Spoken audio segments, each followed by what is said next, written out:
All right, if you just joined us, it's still Journalist Hangout. Now straight to our final conversation. Most times, keeping silent in the face of evil or expressing tacit sympathy for evildoers can fuel endless crises as Nigeria intensifies the war against insecurity.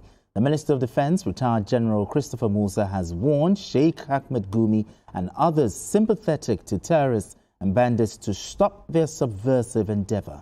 Speaking during an official visit to Maiduguri, Borno State, General Musa said a friend of a thief is a thief, cautioning them against providing overt or covert support to criminal elements seeking to destabilize the country.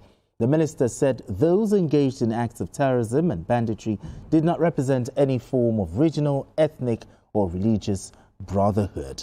Okay, the defense minister's statement that a friend of a thief is a thief. I agree with you. In your opinion, what does this signal?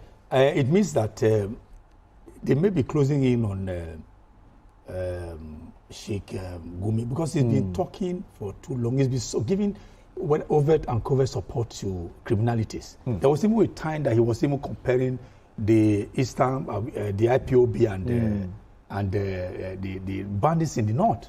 And then he's also saying, we know what he says, that when he said, please, those people in the bush, in the forest, they are our brothers. Our brothers. Criminals are your brothers. And then he said the country also needs them. We still need, they are very important to the existence of Nigeria. All these things, when you look at the way this is going, then the question we ask is that what does Gumi know that we don't know? That's a question to be asked. What do you know? Why are you so interested in these criminals? Always going every time, the welfare of them and all that. And everybody, even some very powerful northern politicians and leaders, I even said what they're doing is not even paying. The North is not even gaining from what they're doing. You understand? What does Gumi know? Why is Gumi so interested in the retainer, if you will, of criminality in the North?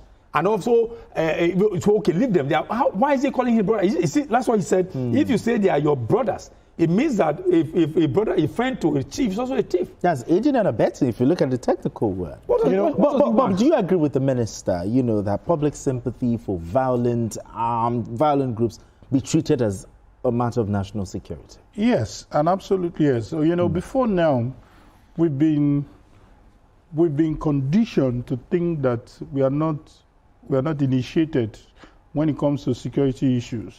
We've been told that we don't know what goes on in terms of negotiation, in terms of how people are being released, and therefore the significant role that Gumi is playing. But coming from the Minister of Defense, I think it has now given us some sense of sanity to know that we were not actually wrong in the first place. What Gumi is doing is absolutely condemnable.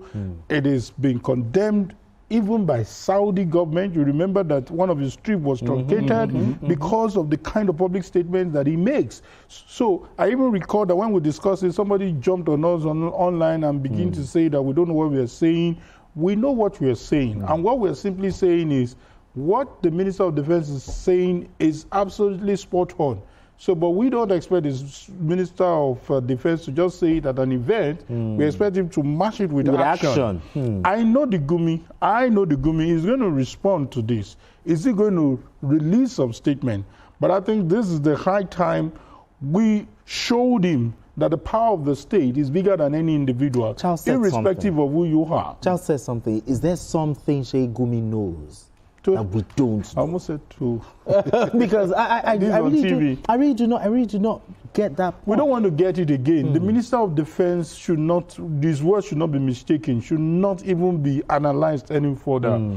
There should not be any sympathy for those people who are holding a community to ransom, terrorists who are telling people, and they are telling we are coming to kill you, and they kill people.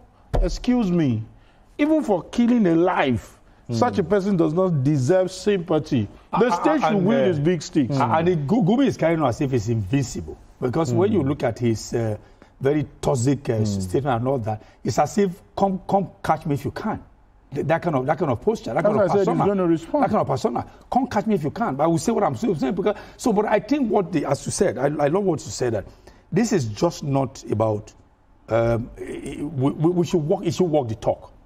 If Gumi is arrested and questioned for him to give the country what he knows? Who is it that the country is going to burn down or something? Is Gumi bigger than Nigeria, the Nigerian state? Is Gumi even bigger than the Sultan of Sokoto? What intel does he have that the DSS do not have? What does he have that?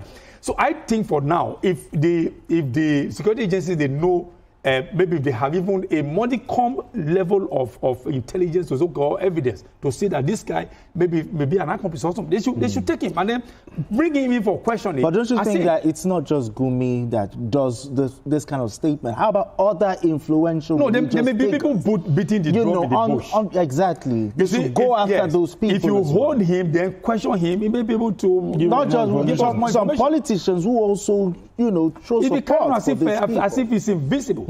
Nobody is invisible.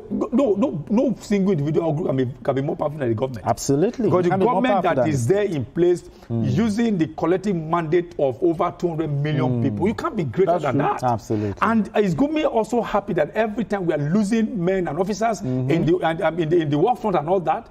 Is Gumi also happy that Nigeria, even particularly, has not been able to advance, even education and all the rest? All right, gentlemen. So he should be taking it. All right, gentlemen. I wish we had more time, for us to discuss this matter, because especially the River State matter. But time is money. We need to go now. Kaidi Ladede, thank you so much. Thank you so much.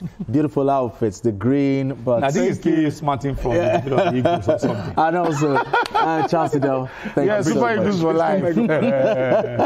Thank you so much. All right, then. I think it's a fine place for us to leave it. And that's Journalist Hangout for this week.